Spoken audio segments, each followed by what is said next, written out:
ہزاروں سال نرگس اپنی بے نوری پہ روتی ہے، بڑی مشکل سے ہوتا ہے چمن میں دید اور پیدا۔ آج ہم ایک ایسی عظیم الشان شخصیت پر بات کریں گے جس کی زندگی کا صرف ایک مشن رہا، جس کی زندگی کی صرف ایک جستجو رہی۔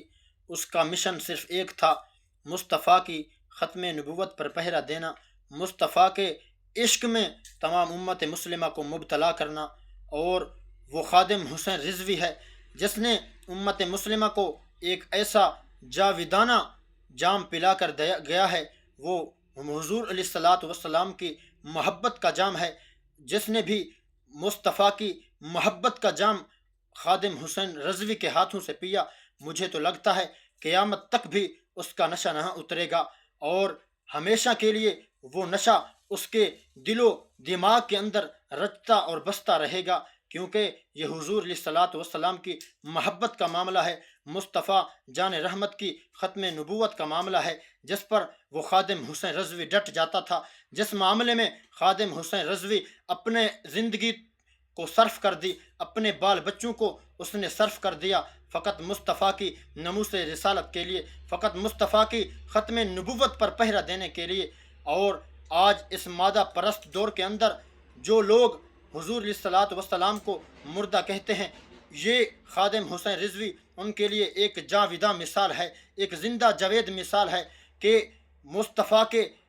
خادم جو حضور علیہ الصلاۃ والسلام کے خدمت گزار ہیں، جو مصطفیٰ صلی اللہ علیہ وآلہ وسلم سے محبت کرنے والے ہیں، وہ نہیں مٹ سکتے۔ ارے لوگو، تم اس مصطفیٰ کی بات کرتے ہو جس کی بات یہ خادم حسین رضوی کرتا تھا، جس محمد کی بات یہ خادم حسین رضوی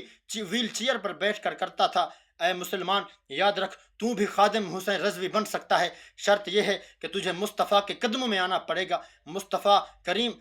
صلی اللہ علیہ وآلہ وسلم سے دل و جان سے محبت کرنی ہوگی۔ صرف زبان سے محبت کا نام کہنا یہ کافی نہیں ہے۔ حضور علیہ الصلاۃ والسلام سے محبت کرو، دل جان سے محبت کرو، پھر تم خادم حسین رضوی بھی بن سکتے ہو۔ پھر تمہاری ایک للکار سے عالم کفر بھی کانپ سکتا ہے، پھر تمہاری ایک للکار سے، تمہاری ایک زبان کی ایک لفظ سے یہ دنیا کا سوشل میڈیا بھی کمزور پڑ سکتا ہے۔ فقط تمہیں مصطفیٰ کا حقیقی غلام بننا ہوگا، تمہیں حقیقی مصطفیٰ کا جان نثار بننا ہوگا۔ اسی لیے اقبال نے یہ کہا تھا کہ ہزاروں سال نرگس اپنی بے نوری پہ روتی ہے، بڑی مشکل سے ہوتا ہے چمن میں دید اور پیدا۔ اللہ تبارک و تعالیٰ اس مرد مجاہد کی مرکز پر ہزاروں کروڑوں رحمتوں کا نزول فرمائے، اور اللہ تبارک و تعالیٰ ہم سب کو اس کے مشن پر چلنے کی توفیق عظیم عطا فرمائے۔